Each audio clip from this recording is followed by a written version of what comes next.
Love is in the air, fellas. Valentine's Day is right around the corner.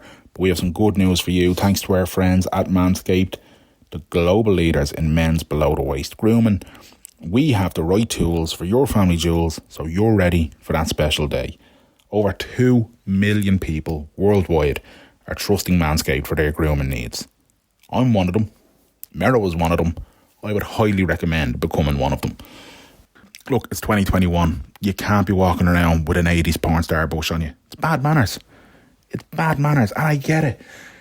You know, global pandemic, lockdown. Who are you trying to impress? Who are you trying to do these things for? Or who cares?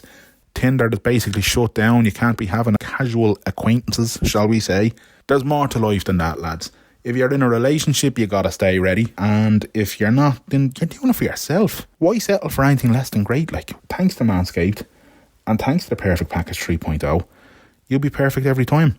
It's led by the Lawnmower 3.0, which is their revolutionary trimmer with advanced skin-safe technology, and that features a cutting-edge ceramic blade to reduce all those kind of grooming accidents you might have experienced in the past. No more nicks, no more scratches, no more tugs, just silky smooth, beautiful grooming. It makes a hell of a difference. This thing has a 90-minute battery. It's waterproof, so you can use it in the shower. You don't have to worry about cleaning the sink or cleaning the floor afterwards and all that kind of crack. It's just handy. It's so convenient, so easy, so smooth. All these products that feature in the Perfect Package 3.0, including Crop Preserver, including Crop Reviver. You get Manscaped boxers with their anti-chafing and they're super comfy.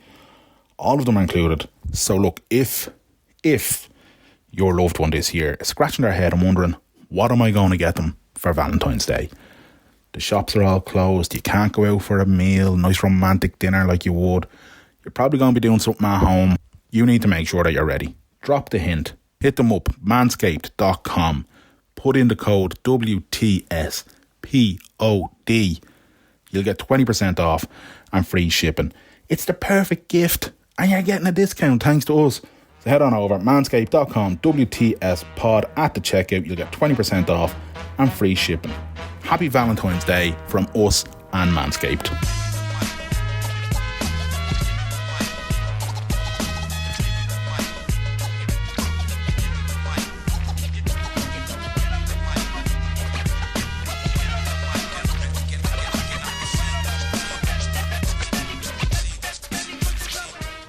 Hello everybody and welcome to WTS 226. My name is Danny Murray. And I'm Graham Merrigan who needs a haircut. Yeah, I think we all need haircuts, Mero. But other than the haircut, how are you doing? No, I feel good. I feel really good about myself this week. Good. Yeah. How about you? I was doing great until you mentioned the haircut, and I haven't had a haircut now since probably mid-December. I think I got a chop, and it's getting. See if I got my hair going in Spain. It's getting unruly now at this point. It's getting unruly. So I could do with a trim. I have to ask Mark Merrow to do mine, to be honest, or I might just wait it out for 4 weeks. I don't know. Yeah, like in lockdown 1, I was committed to just letting it go and seeing what happens, but I couldn't I just couldn't, and I got the lovely Oksana and her brother Jay to do a job on it, and like it was grand, like, do you know what I mean? Like, you'd pass, but let's just say I took to wearing a hat more. Oh yeah, me too. So I look forward to the barbers reopening whenever that may be. But yeah, look, here we are. We're in February, Mero. We made it through the longest January in history. I always feel every year, no matter like lockdown or pandemic or whatever, that January fucking drags by. But then the rest of the year flies by. Yeah. January's it's an awful tricky month because there's 7 weeks in it. You know what I mean? So, it's just an awful pain. 7 weeks? Yeah, 7 weeks in January. What are you on about? How would you not know that, man? It's the longest month of the year. There's 7 weeks in it, like. Shut up, you dope. But yeah, look, we're in February, and welcome along for the riot, lads. And speaking of going for the riot, Valentine's Day is just around the corner, so make sure that you're ready and you're prepped. With thanks.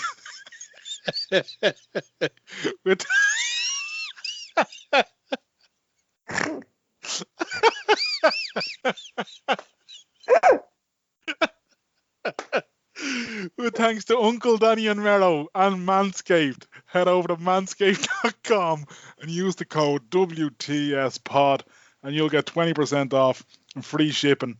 So your town halls will be nice and smooth for whatever you get up to this lockdown Valentine's Day.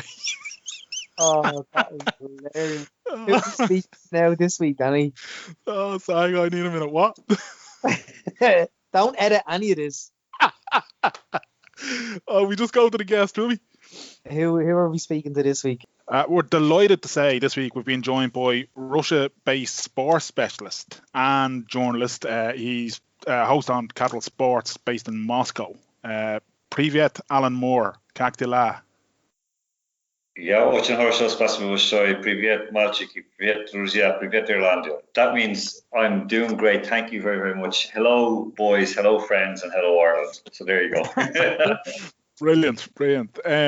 You before we hit recording this, you were just showing us you're under a blanket of snow over there at the moment. Yeah, it's been kind of really weird because it was pretty cold today now. It wasn't that bad. It was minus 11.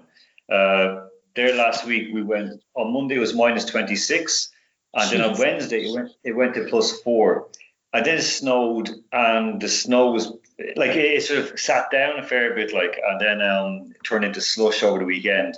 So yeah, it snowed fairly heavy this afternoon. We were looking out at the office, and I was thinking, oh Christ, I have to walk home in this. But luckily it's warmed up. It's only minus 5 tonight, and it should be about minus 5 in the morning. So we're all right. I mean, look, I've heard horror stories of Russian winters, so it sounds like you're getting off lightly. Is that a Dynamo Moscow top you have on, is it? It is. It's actually, would you believe, it's the hockey. I got it from the hockey club. A friend of mine, we co-commentated on the World Cup, and he's He's a host on Match TV, the sports channel here, the only sports channel in Russia. And he also works with Dynamo Moscow, so he gave it to me. Now, I'm not a fan of Dynamo. I'm not a fan of any of the Moscow clubs, to be honest with you. I've an affiliation with Lokomotiv, but that's because I was just working with them. But I've worked with them all except CSKA. But yeah, so I just wear it. It's handy, you know. It's it's nice. You know, it's warm. It's warm. How is the sporting picture over there at the moment with? Blankets of snow shouldn't be a problem. They're well used to that. But with COVID and everything else, is it business as usual? You know, that's a great question. It is and it isn't. I mean, as you remember, like we went back into the season last year, we barely finished off the season. And if you remember, there was like one team, Sochi, were forcing another team, Rostov, to play a game. And Rostov they ended up having to play their girls under 11 team. Basically, and I mean, and that's no joke. It was literally they couldn't get players to play, like, you know, and they were actually discussing we'll play actually a couple of the women's players because we had to fill this fixture. So they got bet. They let the fans back into the stadia. It's been like that ever since. It kind of varies on region. In Moscow, it's 25% of the capacity allowed to be there. Which was terrible for example, for Lokomotiv when we drew Bayern Munich in the Champions League, and that would have sold. They would have put it on in the Luzhniki Stadium and sold it out. And we got Atletico Madrid again. That would have brought in 50,000 people, and then Red Bull Salzburg, which we know would have brought in a fair crowd. It's a weird one. Like now, nearly all the Russian clubs in the top 2 flights are away in summer training. So a lot of them went away there, like Spartak and Zenit went away to Dubai, I think it was.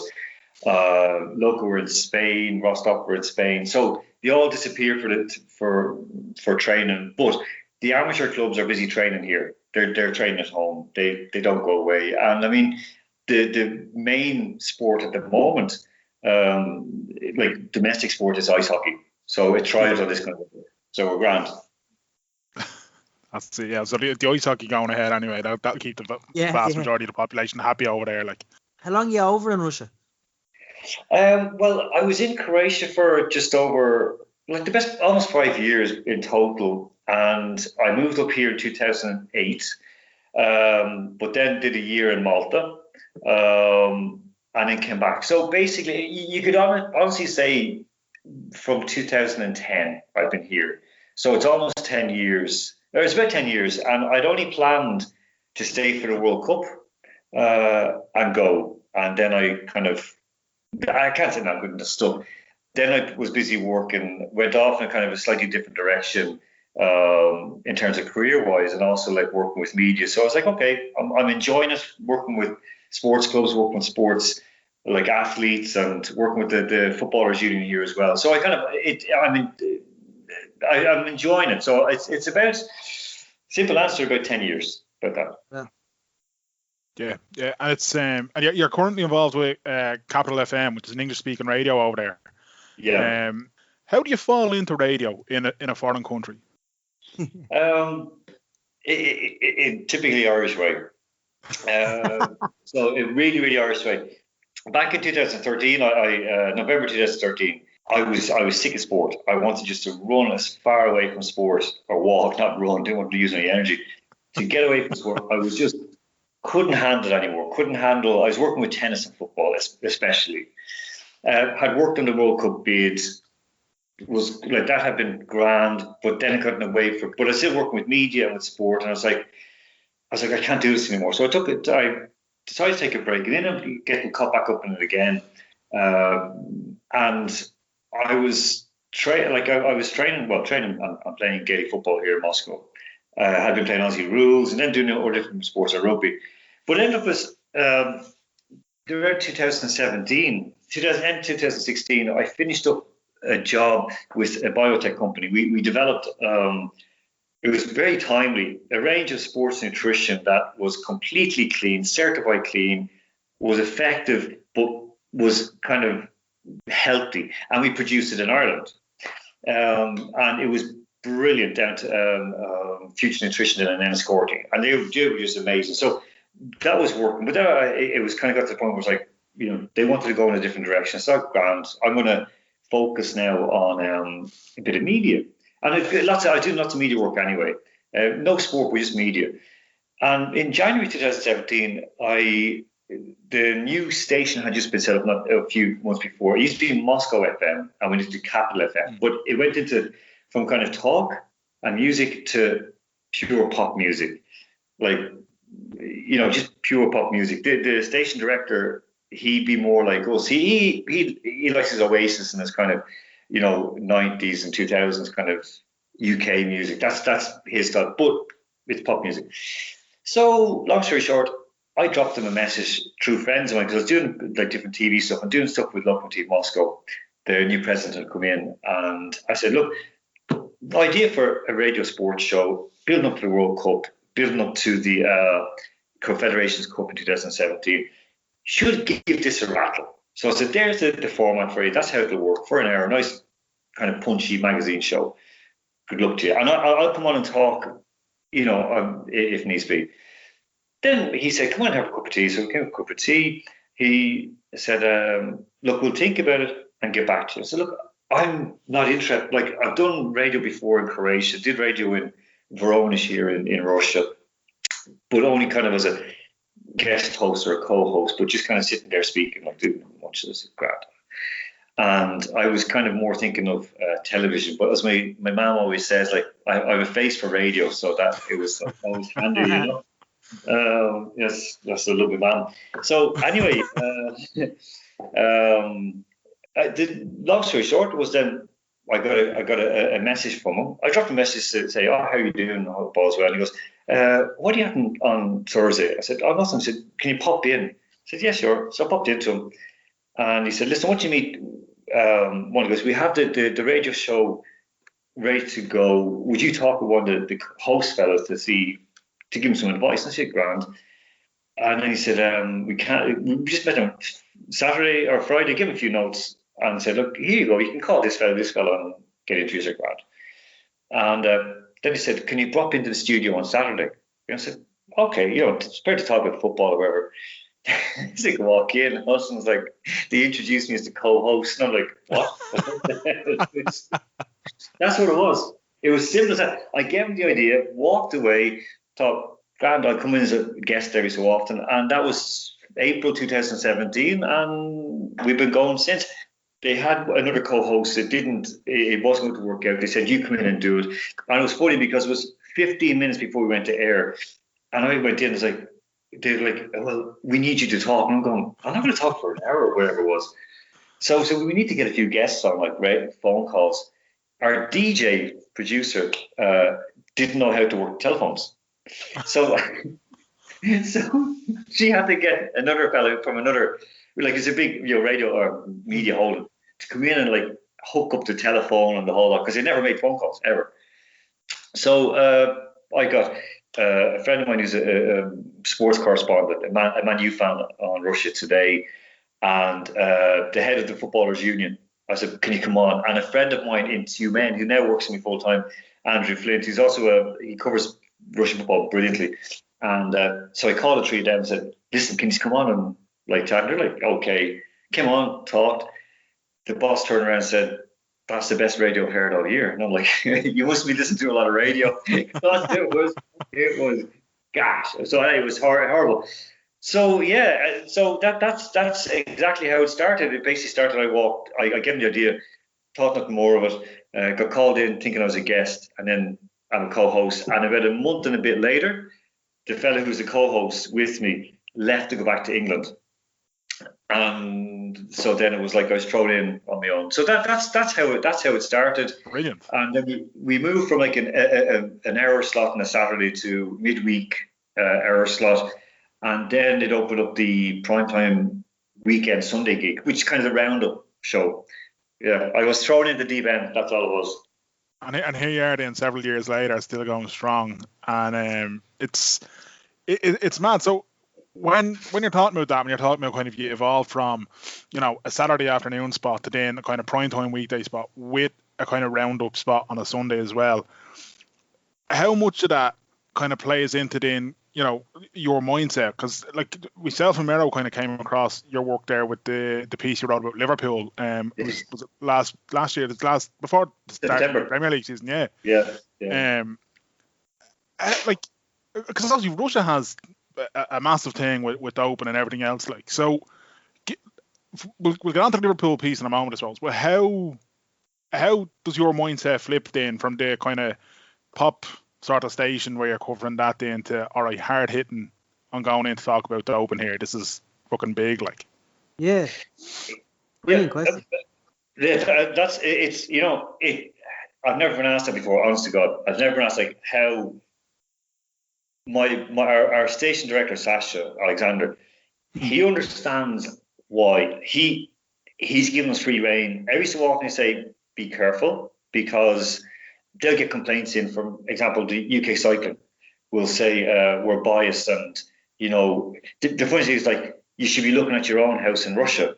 It's like, well, we do. We're openly since 2011. Like, I mean, when I was writing articles here in Russia and speaking about the problems that you had to dope to get along, and I was in tennis was one of the sort of bees I had in my bonnet, like the behavior tennis player. So for me, it was kind of a natural thing that I wasn't afraid to speak about. I mean, I've written about it. I've even done, I bumped into, unfortunately, Rodchenko before things came out, when he was basically, he asked myself and a tennis player were managing for a bribe to give her a clean bill of health.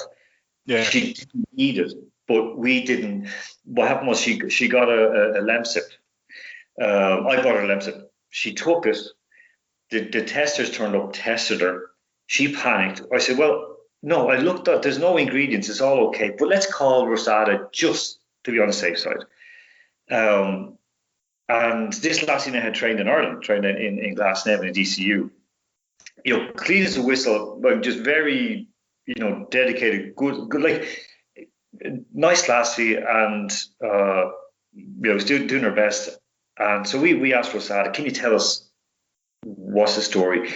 They said, oh, well, you need to speak with this person who's a consultant. So I went on to consultant, spoke with this woman, and then she met me, gave me a business card, still have it.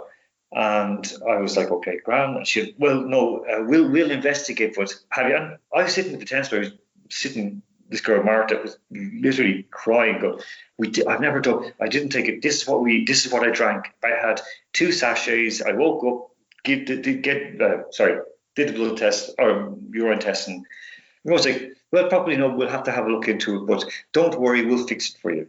So it was okay. It was like a consultancy service, grand. Didn't think I'd know it. I'd never dealt with that really before. So next thing, she introduced me as man. He gave me his business card, talking, and they basically said, like, a few $1,000 and she'll have a clean sample. I was like, but her sample is clean. There's no problem with it. Well, we want to be sure that it's clean. So I was like, look, grand, I'm not going to play this game. No, she's clean. I said, look, if it's the case that there's something in it, there's something in it, then she's taking something more than this, and like hands up. Girl, Pat, like there was no problem. She nothing done. Then I was doing an investigation. I was given a commission to do an investigation into potential doping, and I'd had a few leads. And I went back to this guy, phoned him up, and it was Rodchenkov, and I went to his office, and he said, like he'd already been in trouble. He said, no, like that was my sister. She was like messing around. It's like I'm completely clean. I believed him, completely believed him. I filed a story and said that this man he's been set up. He's been set up. This is Gregory Rodchenkov. Is it your man from anyone who's seen Icarus will? That's it. Okay. That's it. And I bought a story. Man cried in front of me and said, I've done nothing wrong, and my sister set me up, and I'm at an end to it. And I'm sorry. And he held my hands and said, I was like, grand. So I filed the story and I said, really nothing to see here. This guy's okay. I said, I did feel dodgy when I met him the first time, but he told me why he did it and so on, and he had money worries. And so the agency that filed it for it, they said, we'll drop it. Yeah. And a year later, it pops up in the Mail on Sunday, kind of like big expose this fella. And I'm thinking, crap, hold on, this can't be right. And then the next thing, then he's arrested, he's been hounded out, and then Icarus comes out, and I'm like, hold on, I felt like the biggest golf shite in the world. I could not, even if it wasn't so much about the story of like, gotcha. It was just to kind of, this is like what they were doing was wrong, and I wanted to fix it. So, okay, from that segue into the show, when we go to, that's the reverse. Going into the pop music, people don't need all the hardship stories that we cover.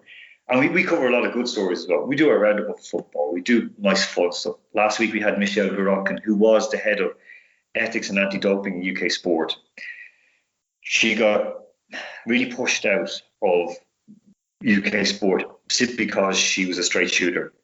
And leading up to 2012, and she told us like on Sunday, she said, like, you look at all these athletes and you just know they're doping. So she's gonna know, like, kind of illusions that there's something wrong. So we try to keep it balanced, and of course we're tackling tough subjects. We tackled concussion. We've tackled, by the way to say, tackled concussions. We've dealt with concussion. We've dealt with doping, with child abuse in sport. We've had the lads on from England who were victims of Barry Bennell, and not just. We've spoken with Renee Ann Shirley, who was the head of Jamaican anti-doping, who got basically death threatened because she was exposing what was going on in Jamaica. But we would normally, we would have 6 slots for a song at the end of every segment, and every song I'll pick that you guys would be interested in, that you'd want to listen in the stadium, that you kind of associate with sport. So it could be, as I said, gotcha. The White Stripes, or like a Chelsea Dagger, or whatever. Like, so we end up each one. So I think it's a nice balance. You can talk about sport because sport, we're here talking about sport. Sport is life. There's nothing better than sport. There's nothing more important than sport. For men, for example, not just men, but let's just say for men, for example, that we can talk about, we can show emotions, have a chat, relax. I know when the big thing with lockdown, issues like that, we need the release for mental health and so on.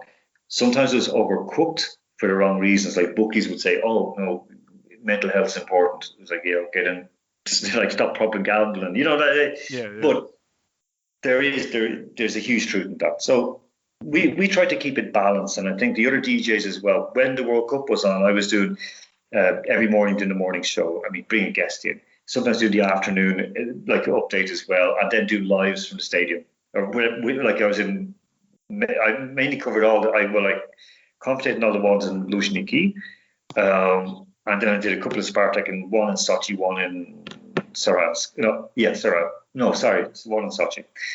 So basically, the DJs then who are like completely not into sport, and then also they all start getting into sport as well. So we could see where I think it's a third of our audience is female, and we get on average for the entire show. So it's not just like they listen the whole way through. We get around 200 to 250,000 listeners every week over 2 hours. It's very, very good. And I said a third of them are women, and we do try to tackle them in a tough way, but at the same time balance it. And there's nothing better than talk radio anyway. There's nothing better than podcasts. They really, we need to hear people talking, no matter how lonely we want to be. We all want to be on our own sometimes, but to have that voice in the background, just to listen, it's absolutely, yeah.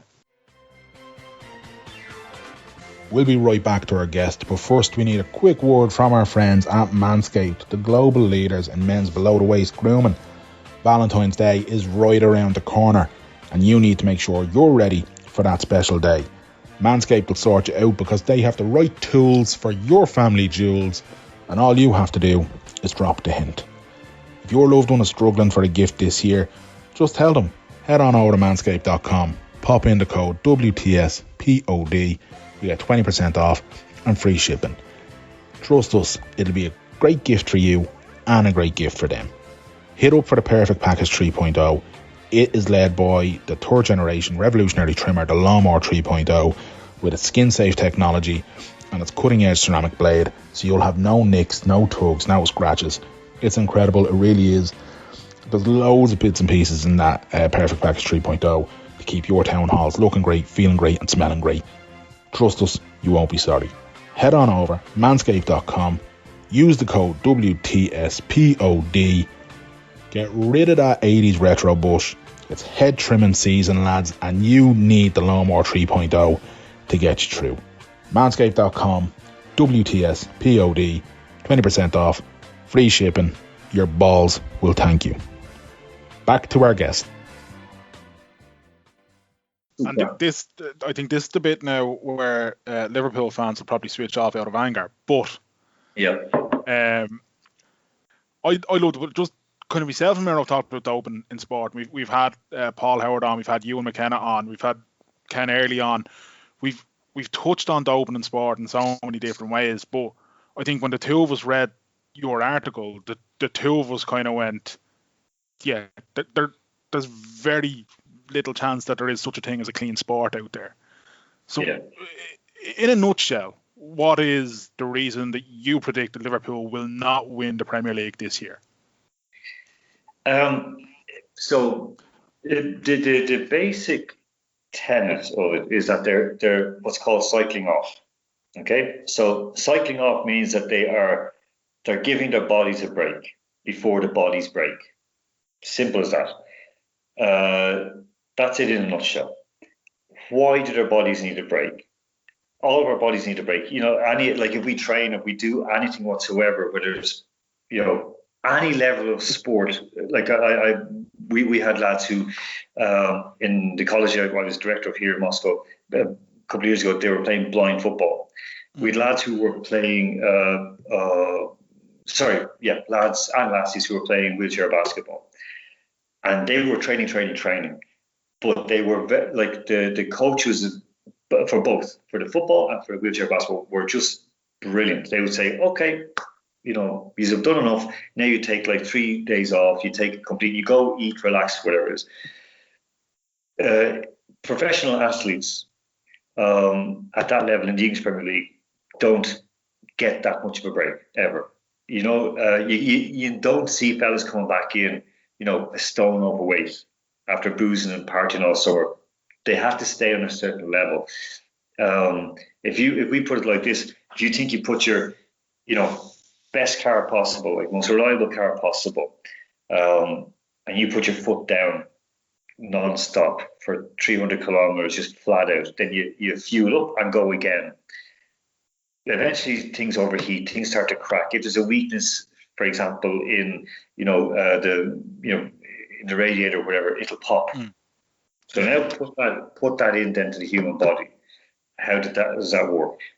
These lasses as well in women's sport, but these lads, say for Liverpool, had to push. It's just the way it is. It's like they're not covering as much ground as their teams. They don't have to, but if you look at the sprints, the speed, the fitness, and the intensity, the amount of matches played, everyone plays hurt. So what you need to get onto the field, it's no good running. We've seen that with the Irish rugby team for many, many years. Great 60-minute team. Last 20 minutes they fall apart.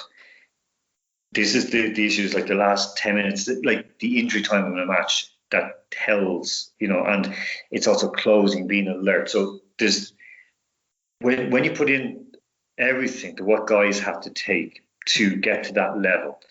First of all, it's huge amounts of caffeine. Now we know ourselves. You take caffeine, you're shaking. You're you know, when you get caffeine dehydrates you, so you've got that balance. So like your motor skills decrease slightly. So you have to get something then to improve the motor skills.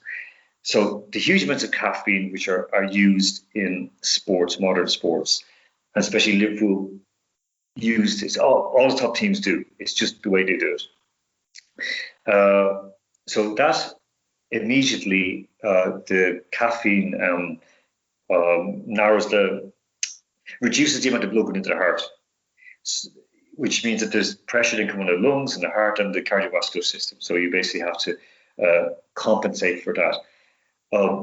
They do take other things like other amino acids, like L-arginine and so on. You know, the one you feel the tingling in your fingers and your head, like when you take these amino acids for pre-workouts, that gets you buzzing. So they're trying to balance it out. They're going week in, week out. They're not just playing matches, they're training as well. They're traveling as well. To stay healthy traveling around Europe, just around England, it takes an awful lot. So you need your immunity to be at a high level. You're not able to carry weight because of the amount that you have to run, the fitness. Add into that the fact that the guys are getting painkiller injections, gels and so on. This then affects those. So the painkiller injections usually, they be, depending what they are, they could be an acid. So they're going to break down the muscle, break down the bone. After a while, those injuries build up. You push the body, you push the joints, the flexibility decreases. Add in the fact that a lot of the lads are on asthma inhalers. Asthma, as we know, the inhalers are stuff inside is a steroid. That also affects the system. It affects, you know, long-term effects are dreadful. And when you're someone who doesn't need to have your airways opened up, overuse of it starts to break down, and it also causes osteoporosis, bone thinning. Put all that together, and those guys have been doing it like building up, staying very much injury-free for the most part for a couple of years. Now they built up under Klopp, then they started like growing. They came very, very close to Man City the year before last, and then last year they were just going, you know, balls to the wall basically to go and win it. I'd also known that they had removed, he'd left Željko Buvac, who's here now in, sports director. Pep Linders, who came in, Pippi Linders came back over from Holland and was forcing methods that he had, worked with in Holland in terms of fitness. Klopp, as we know, has his magic bottles, and not just. I had spoken as well with players from Romania because I'd met Jurgen many years ago when I was living in Germany. Met Željko as well. So as a man, he's second to none. As a person who actually is a decent soul, second to none. He's a really genuine, one of life's gentlemen, but he's also a driven winner. Mm. So there's that kind of like dualism in him, that he's a sociopath where he wants to really win at all costs. Yeah. And at the same time, he's a good guy. So putting all that together, the pressure on the body, even now, I said in September last year that we're going to see injuries pile up, muscle injuries. We're going to see some catastrophic injuries because a tackle or collision that would have passed unnoticed or without a problem a year before, 2 years before, 3 years before, would now become catastrophic simply because the flexibility has gone down, the tiredness has gone down. I've seen it in tennis players when you see a tennis player going over on the ankle, it's usually because of a weakness or tiredness. Like not you, but very, very many times. Yeah. Through overuse, and it's basically ready to snap. So that's basically why. It's just that the bodies have pushed so hard for so long that they were, they had to take some time off with the increased pace. And as I said, I'd spoken with ex-players from Mainz, for example, who spoke about some of the methods being used there. And realistically in sport at the highest level, and even not just professional, amateur as well, it's kind of where the line is. Where if it's we know the TUE system, the therapeutic use exemption. We know the amount of people who are suddenly asthmatic. David Beckham sitting on the bench, puffing on his inhaler, and suddenly he gets outed by the Mail. I think it was the Mail, and then he says, "Oh, I've been an asthmatic." And I say, "Since when? You never registered asthmatic." But I know from experience, from cycling, from tennis, from athletics, from even amateur football, lads in the dressing room passing around the inhaler to take a puff before they go out because it gives them that bit of charge. Yeah. So all of that rolled up in together, the overuse of supplements, the overexertions of the bodies that they would have to cycle off.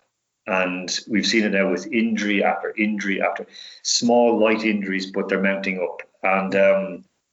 And basically just the bodies couldn't stand it. So we did ask, they brought in there in December a new head of recovery into Liverpool. And I was a bit worried that this is going to, why is this fella coming in from Dortmund? What's he going to bring to the table?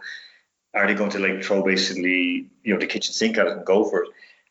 I don't think it's going to work. So basically, it was a logical kind of conclusion to years of watching how this progresses with teams. The amount of, me playing semi-professional football, and me, seeing what we have to put into, me working with athletes and seeing what they have to put into to get ready for a season.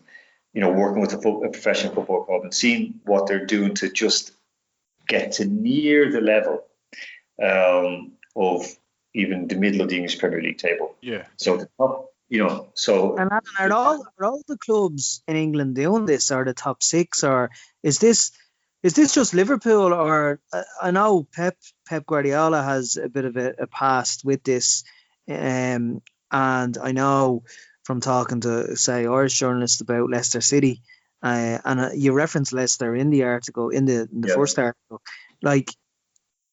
What is it that they're masking? Are they masking their caffeine usage? If we take a hypothetical club, let's put it like this.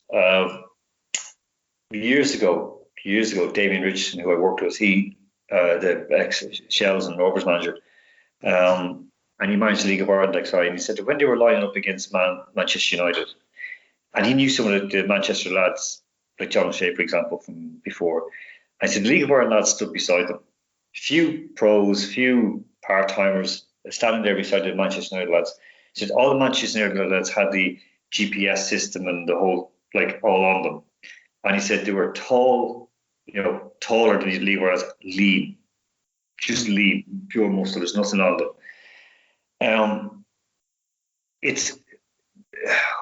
caffeine usage is very, very high across sports. It's kind of accepted now. It's dangerous, very, very dangerous. It's very kind of like long term. It's not great, but at the same time, there's other things that I would say in a hypothetical club playing to top level.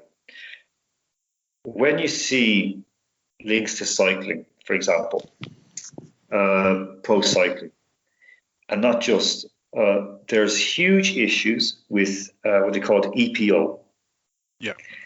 We know what EPO is, and that's the one that gives you the increased hemoglobin, the red blood cells, into the muscles. More oxygen. You're able to go further for longer and keep up the pace. That is, I do believe that that's an issue in football. I'm not going to say, I'd love to say, yeah, I have concrete proof that this is going on here, this is going on here. No, I'd be a liar.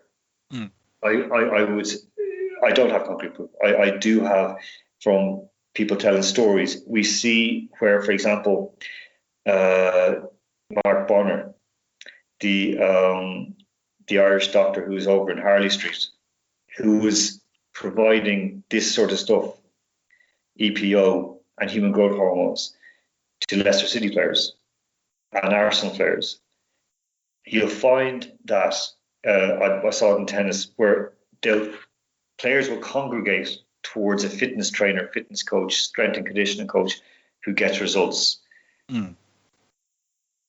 You can't say, oh, they're all guilty or they're all bad, but it depends on what they're going to do. So it's not great. If it was just caffeine, I'd be all right. I'd say take it handy, but there is more than caffeine involved. If we look at, for example, rugby, which I think we all accept, it's jumped the, it's jumped the shark. That's gone. Yeah. In 2014, I stopped playing amateur rugby. I should have stopped playing a long time before, but I stopped playing amateur rugby here in Russia when I was playing out half.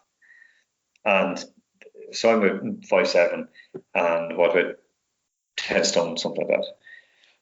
And with kind of traditional what you see as a scrum half. And the fella across from me in amateur rugby, he's professionals, and he's 6 foot 14, 6 foot 13 or 14 stone, just muscle. And I know what the training and what they do, and again, every time he was hitting me, I was feeling it. I never felt like I tackle flankers, play wherever, tackle wherever it is. But the amount of hits then having to take, I was thinking, geez, these boys, and they weren't going off after 60 minutes or 40 minutes. They were going through to the end of the game. Our lads were just falling like flies all around the place. Yeah. So I think there's a lot more than just caffeine on the go. So what's Klopp's magic drink that you were saying? I want to get is this happening to all clubs? Like, are Manchester United on this? Are they doing the same?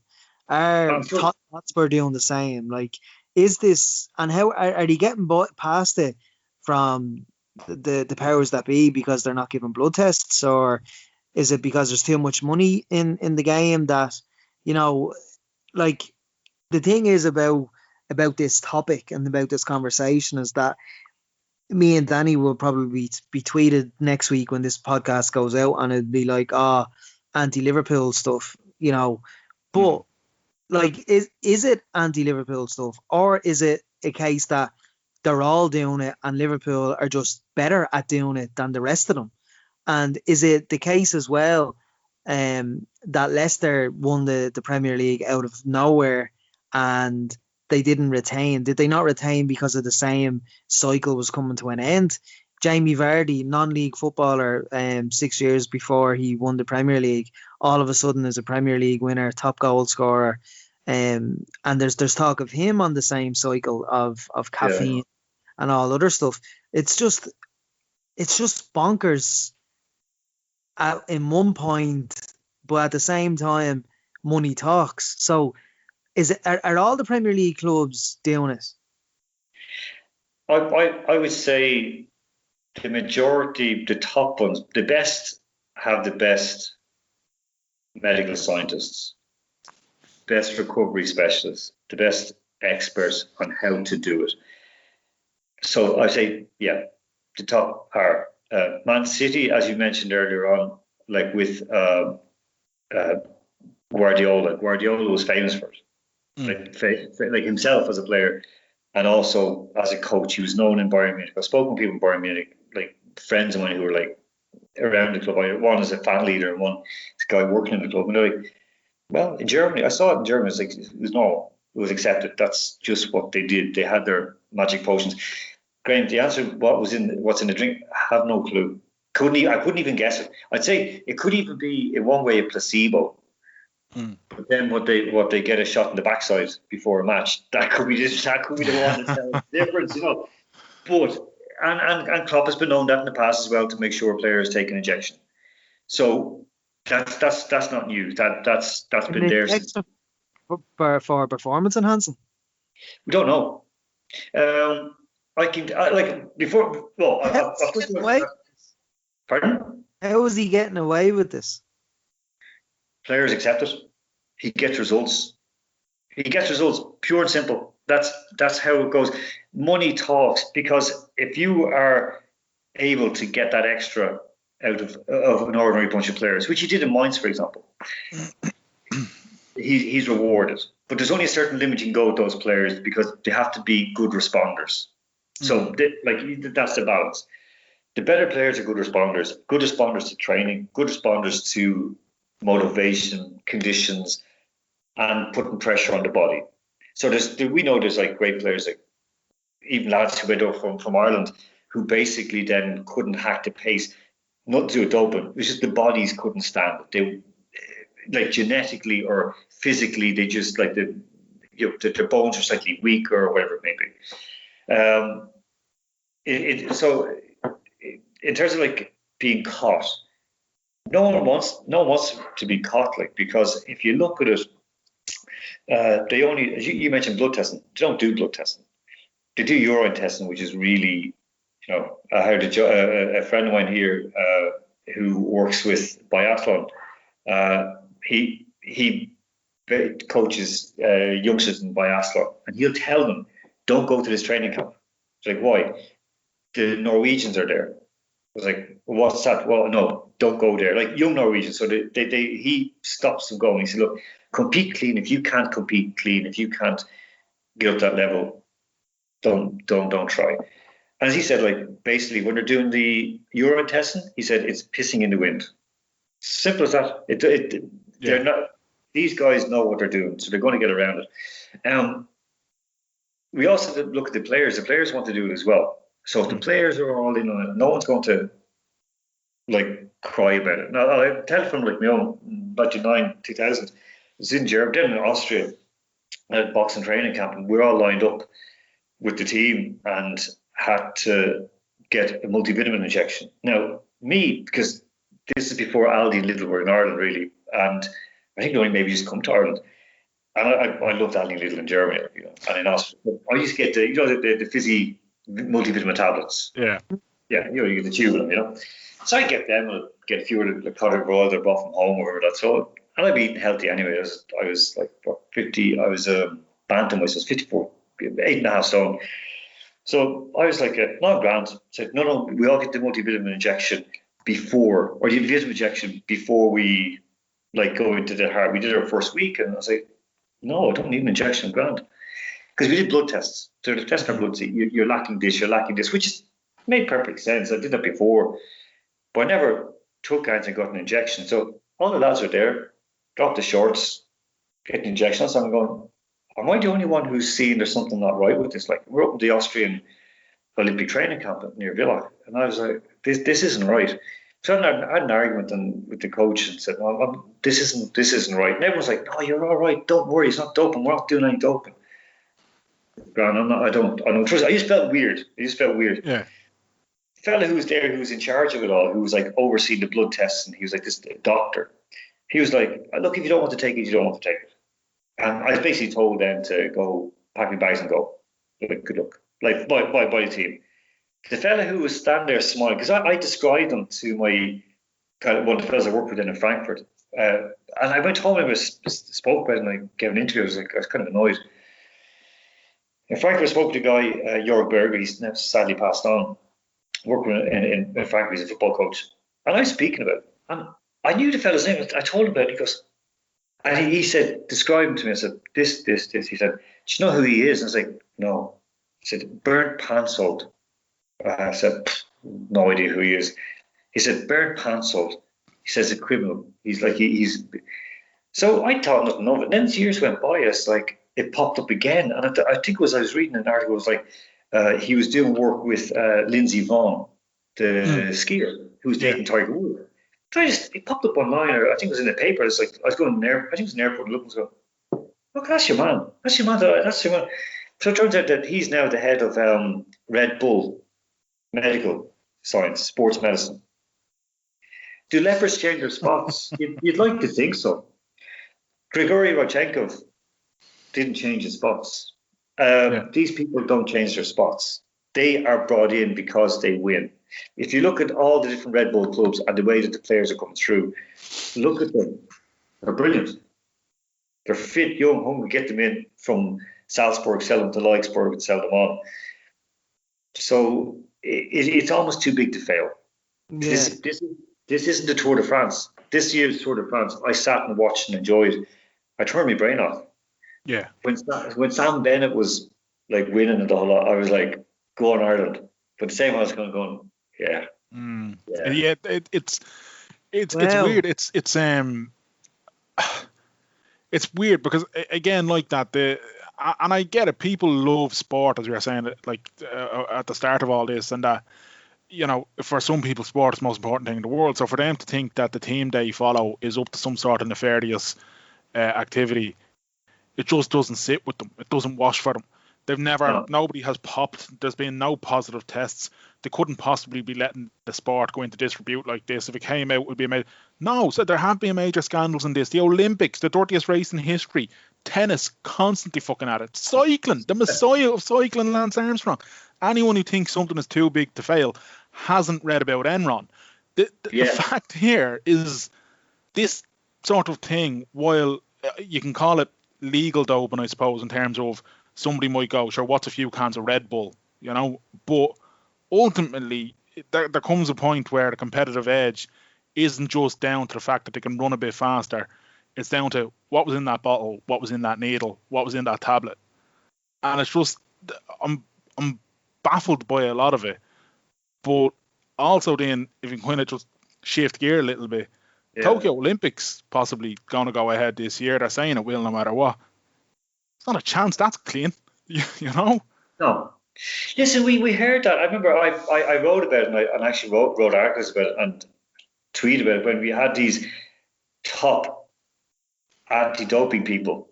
For example, there's a fellow from Australia. He was like he was a tennis referee, tennis judge.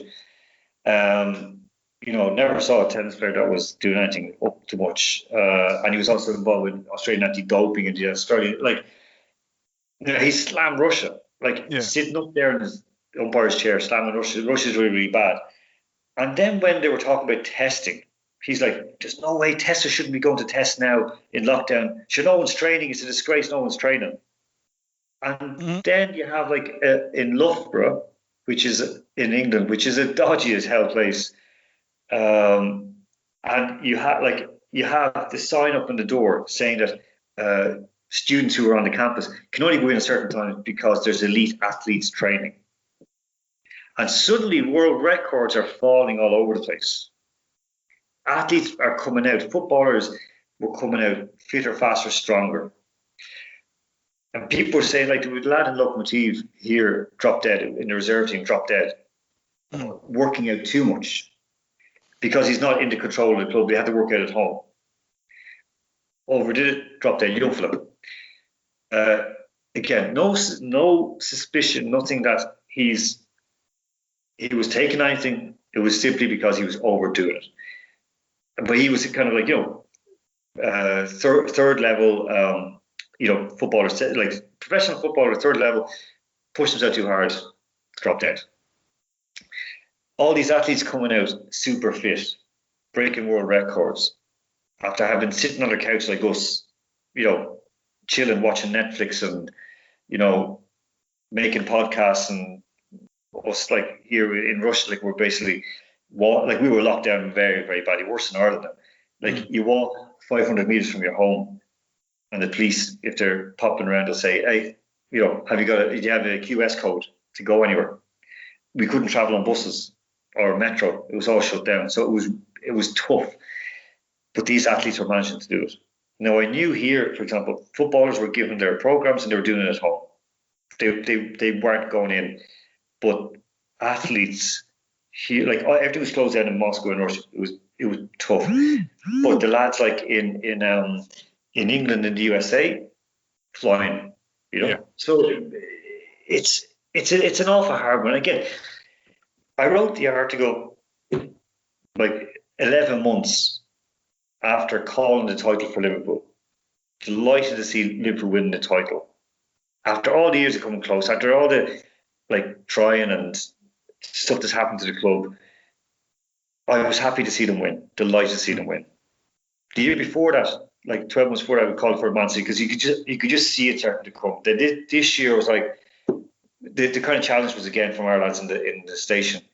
You called 2 of the last 3, or 2 like the last 2 go again. I'll just say Liverpool won't win. Why? And then I had to explain why. The Leicester one is an interesting one. When Ranieri got sacked, I pitched a story because at the same time as Leicester were going for the title, Rostov here were going for the title as well in Russia. It was kind of a miracle season as well. I mean, they had a great coach, Kurban Berdayev, who was the coach of Rubin Kazan, who we know played Rovers, and also beat Barcelona in Barcelona. So and won 2 leagues in a row. So Berdayev, he's a good coach, well respected. Might have been up to stuff. Like I never looked into it, but they won. Now at the same time as Rostov were going for the title, they were getting they had a dawn test in the hotel. Yeah. Before they played the game in the morning, UEFA came in and tested them all. Everyone passed. They're all clean. They were tested 3, like they were tested en masse before 3 of their last home games, and after each one, like before or after, so they get like half the group before, half the group after. Leicester in that time, it was a month and a half, didn't have a single player tested. So for me, it was like it bothered me a little. I was thinking, this is like it was all ramping up to basically kick Russia to make sure to try and take the World Cup away. That was a big issue that was going on. So anyway, Ranieri, the season after when they got to the Champions League and they fell apart, they just were. I think they were down 15th in the table or 16th in the table. They were just like really doing badly. And he was getting sacked. And I was writing an article about who was working with him. And because I was tracing back Ranieri, I was like, what happened this season? So I was trying to piece it out. So I went back all the way back before Chelsea and so on. And I saw who he was working with, who he'd always been working with, and who he's still working with. And I've seen that there's a guys called the Sassis from Italy. And they come from Mappe. Now, you've heard of Mappe from cycling. So Mappe, they came from this like institution, which was supposed to be clean cycling, but it was actually wasn't clean cycling at all.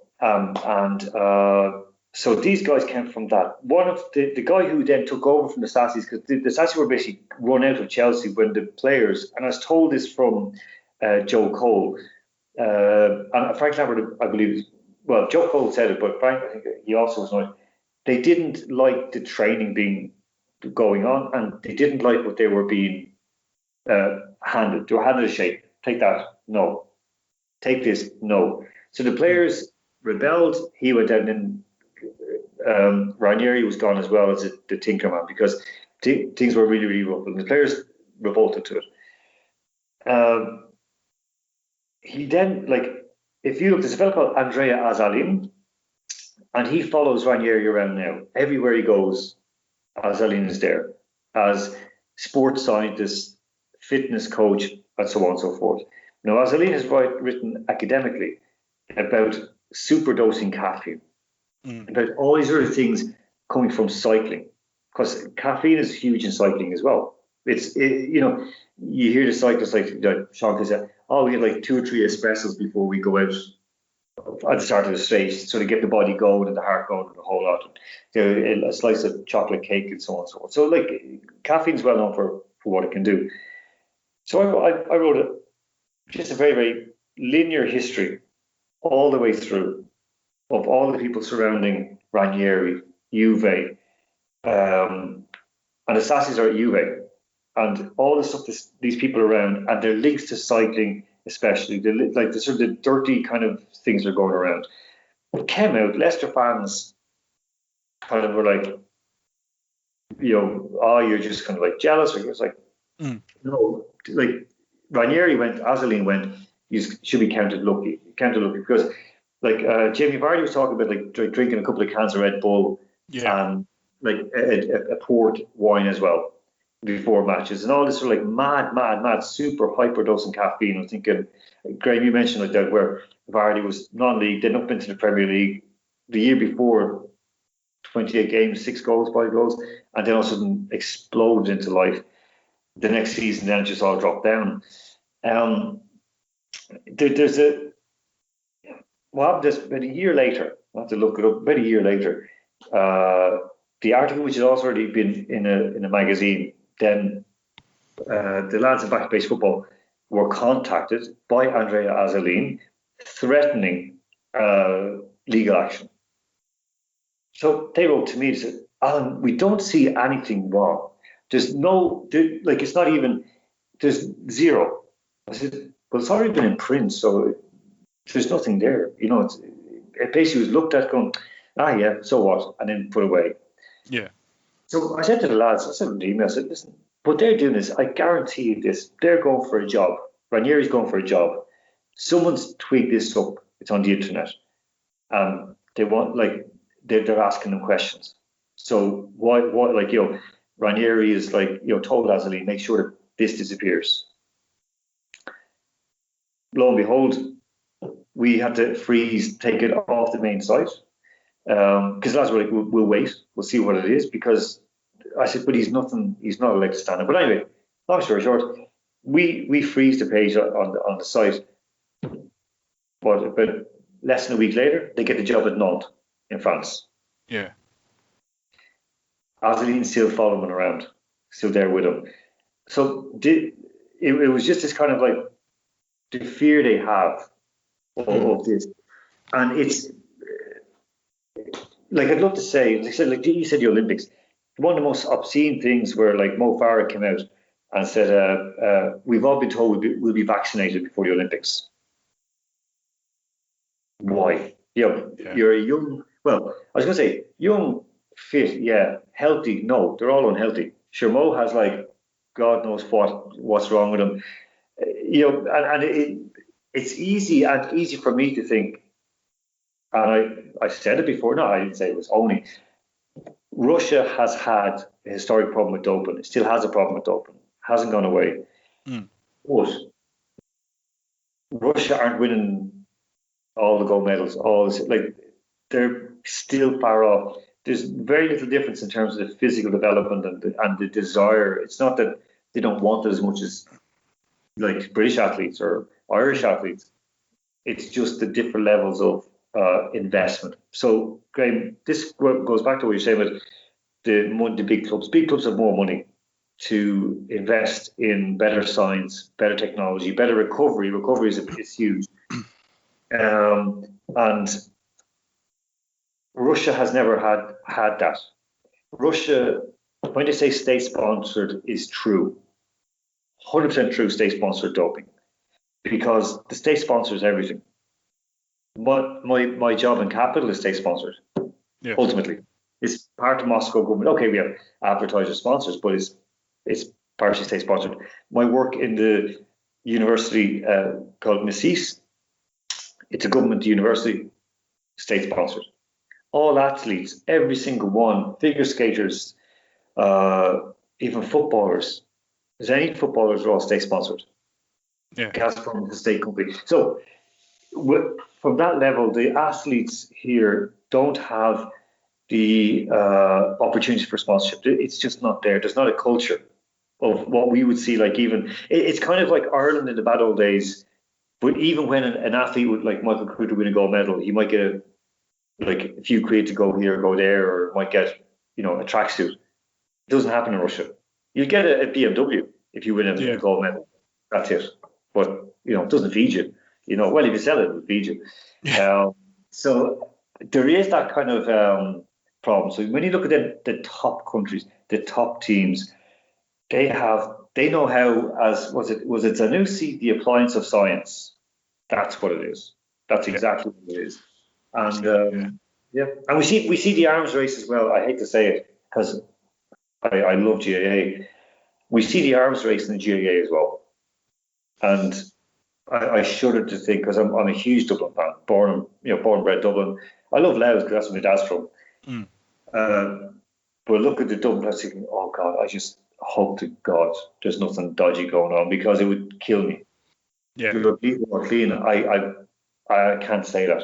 I can't say yes or no, but it's that fear. But at the same time, you said, sport is the best. Sport has three fellas here, one of them over in freezing cold Moscow, two of them in like lovely Dublin. I presume you're both in Dublin, so I'll say you're both in Dublin. Well, I'm in Laois, but yeah, from Dublin. Lovely Laois and deadly Dublin. So it's brought us together to have a chat. What we can do, but the one thing is, like, I love sport. I love sport. I live it. It was the one kind of thing that when growing up, even just before my dad passed in 2013, it was a thing like on a Sunday evening, we get on Skype and have a chat about the game. I'd be listening to it on the radio. Yeah. Watching at home. There was times when the compromise rules was on and I couldn't get it in Moscow or wherever in Moscow. Dad just got the Skype turned it on, pointed to the television, very rudimentary streaming, but sure, But it was the one thing that kind of we could talk about when times were tough, when we kind of, didn't see eye to eye and no anything about like what I was doing, what he how he was or where. It was one thing that brought us together. So sport is hugely important to society. Nothing else brings us together. We know that. I saw it when Rovers went out to Tala, and some of the people involved in the club who were there when the club was collapsing. Was what, an hour? I can't remember exactly. It was an hour or 15 minutes away from going bankrupt. Yeah, about that. So, like John Byrne, for example, was working with RT guys who work with RT guys, and the passion and love that people like that show to their clubs. But you can be realistic and say, do we want to compete? And I've done surveys, and I spoke with one of us from Stephen Howson we follows Manchester United, and I asked him, like, would you care if United were to open? And he said, well, if they win the treble, no. And unfortunately, we're to blame. So before we start to hold up the athletes, say, is all doping? Like you said, Olympic Games, 100 meters, filthy. 2012, these English breakout performances where, and remember this, Rodchenkov had been working with UK Sport before the Olympics. He'd actually been working with UK anti-doping. He'd been going through the things. There was all these top experts brought in, and even an East German rowing coach who basically exploded UK rowing for many years, or GB rowing. You had the British cycling team. Yeah. And we know, now we know them losing laptops, breaking laptops, getting stolen, all this mad crap. A different kind of marginal gain. Exactly. It's there, here. You're right. But this is the whole thing. And this is what we're like. We're not fooling ourselves. We can look at, as I said, I enjoyed the Tour de France this year. I really enjoyed it. There's nothing better to sitting on a well, because we're all based at home at the time, working at home, to sitting at home, middle of the week, middle of the day, and you flick on where the TV coverage, it was ITV, watching Tour de France and they're up in the Alps or whatever, that's brilliant. That's better than any kind of drug. That is a drug. It just calms you. And you watch it and you're going, go on. And then you suddenly become an expert on something going, oh, listen, he's dragging down, and you get the crack out of it. Same in football. We go into a football ground, we see the people we know, we see a friendly face, we can put aside our stress for those next 3 hours, go for a pint afterwards, have a chat afterwards, go have a cup of tea and a sandwich at half time. It's not an escape for reality. It is reality. That is the most ultimate reality. It's kind of then a step to say, well, do we accept it? Do we know that they're up to something good? Do we accept it? Yeah. Should we worry? Yeah. Because if we think about our kids or kids we like relatives, like young lads and lassies, that to get to that level they have to do it. Do you want them destroying their wee bodies to do it? Yeah. That's the question I'd ask. I see my little fella now starting to play rugby. I'm thinking, enjoy it now, but like when he gets a few years older, no one's going to want his dad going to watch the matches, sitting there going, doping. He's going to get battered. That's it. It's been a brilliant chat with you, Alan, and it's one of those topics that like you could literally spend every podcast for the year talking about it and still not get below the surface of it all. But I know as Mero said, we'll definitely get a couple of tweets off a couple of people who will definitely kick back against some of the stuff being talked about on this. But nonetheless, if people not necessarily want to kick back against you, but if they're curious and they want to learn more about the work that you've put out there and even tune into Captial FM from time to time, where can they find out more about you, Al? Well, Twitter handle is at Danger Kids Books, and then if you look in, usually Alan Moore and Russia, you put it in, and they put in doping as well. Lots of stuff will pop up, and on Captial FM. CapitalFM.Moscow is you can listen nice music mix. You can listen to it. That's the online version. We're FM, but you can listen to us online. But anyway, now Al, listen. Thanks so much for your time. We've taken up more than enough of it for this evening. But listen, when all the lads start popping and positive tests start appearing, we'll be back on Skype to you in no time. Thanks again, Al. It's been a pleasure. Thanks so much for your time, man. Thanks, guys. Listen, it's great. And keep up the good work. And the most important thing is what you're doing is a huge help to a lot of people. You don't realise it. You don't know it. You'll probably never know it. But it is. It's a great help. And I massively appreciate it. And I'm a big fan of the work. So thanks very, very much. A lot to unpack there, Merrill.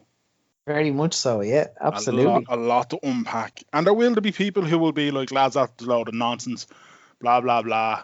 But look, we're not just saying Liverpool. We're saying all sports. And we've said it on this podcast plenty of times. I don't believe there's such thing as a clean sport. Darts isn't even clean, for God's sake. Fella's getting laser eye surgery. It was like what Alan Moore was saying there about his friend who's a Manchester United fan, who will point out stuff about doping. But when asked if Man United won the treble, and they were found to be doping, how would you feel about it? And he was, no, it'd be grand. And I think, should fans care about doping? Should, is the integrity so gone, and the instant feeling of the endorphins you get when your team win the final, they can't change the there and the now of that feeling of your team winning a final. So 3-4 months down the road, that if it's discovered that team was actually doping, do the fans actually care? Should they care? I mean, we've been MMA fans for years, and look at all the lads and the peds and the human growth hormones there. That it didn't affect us on the night that we would have watched, say, John Jones win a title. We were happy, We would say privately, "Oh Jesus, what an absolute tramp!" But I mean, should spectators care? I think they should, but it's As everyone knows, it's down to money at the end of the day, and money talks, you know. It would be. Do you know what I can see in a dystopian future? We still have VAR, but we've also got PAR, which is the piss assistant referee. And at the end of the match, all the players line up for a piss test, and their results are put up on the big screen under analysis like VAR. That'd be unreal. Although we need a VAR, blood assisted referee. That is this test can't do anything. And as Alan said, you'd be pissing into the wind. That's very true. But yeah, that would make it worth my while. Before the trophy presentation, they all have to go in to get a test and it's put up on the big screen. That would be absolutely hilarious. And the result gets overturned WWE style. Or if they all test positive, the match must continue or whatever. Just Vince McMahon run down, pointing at Earl Hebner, you know what I mean? Runs down and breaks his 2 quads. Yeah. Of course he wouldn't though, because he'd be up to the gills on, all the fucking performance enhancers. His muscles would be well able for it. Brilliant. But yeah, that's look, it's whatever way you cut it. That's not a cocaine pun, but whatever way you cut it, it's an interesting topic. And whether we like it or not, drugs are in sport in some way, shape, or form. Rather they're legal over-the-counter drugs that are being kind of hyper abused to within an inch of their limit, or whether it's a magic cocktail or concoction in a bottle or in a needle or whatever. Yeah. But look, we're all consuming it. We're all loving it. We're all, as Mero said, I'm still going to tune into a cup final. I'm still going to switch on the telly and watch the team play. So ultimately, even though I highly suspect there's not a clean one on that pitch, does it affect it? You be the judge, lads. You be the judge. It doesn't affect spectator viewing, It's like people complaining about VAR ruining the game, VAR's gick. But at the end of the day, you're not going to stop watching the football because of VAR. Yeah, absolutely love VAR. And can I just say, anyone who watched that Manchester United-Southampton match there during the week and believed that the Southampton player was onside needs to get a grip. He was clearly clear. You could see it clear as day. He was 2.5 millimeters offside. But the penalty that United got from VAR, or no, it wasn't a penalty from VAR. Oh, where it reversed to a free kick. No. I mean the sending off. Oh, that's a sending off. That's definitely a penalty. And he's last man back. He's last man back, and it's being clumsy. Yeah. You don't most tackles that are judged to be straight reds are clumsy tackles. Yeah. That was a clumsy way of defending, and he fucked up. And I thought 100% it was a red card. Yeah, exactly. Yeah, who's that? Cube's coming in behind me, is it? Yeah. There we are now. I completely agree with you. And I think, here's the other side. What were they down at that point? 7-0? 7 or 8, I think. I know he's a defender and all, but I mean, 7-0 down. You're already 10 men. Why even bother? Just resign to the fact, it's going to be 8-0 now. Exactly. And stay on the pitch, His lack of defending and his clumsiness caused that penalty. Yeah. You don't, just because a player is clumsy, it's not an excuse to not give a penalty or not give a red card. I thought it was definitely stonewall for me. Yeah. Okay, Dan. Anyway, look, let's all go get something to eat, because I'm sure you're starving as well as me, which seems to be the reoccurring tradition on this podcast every week now. So, but nonetheless, Mero, if people want to listen to the previous 225 episodes plus bonus editions of our short-lived but well-fabled the 600, where can people do that? They can search WTS Pod on any podcast provider, such as Podcast Republic, Spotify, Apple Podcast, anywhere and everywhere you can get a podcast. We also have WTSpod.com, and we have Twitter at WTSPod. He's at Danjo Murray. I'm at Merrigan Mania. Get your manscaped. Clean your town halls. WTSPod is the code, the coupon code. And until next time. Clear eyes. Full hearts. Can't lose. Too sweet. Look.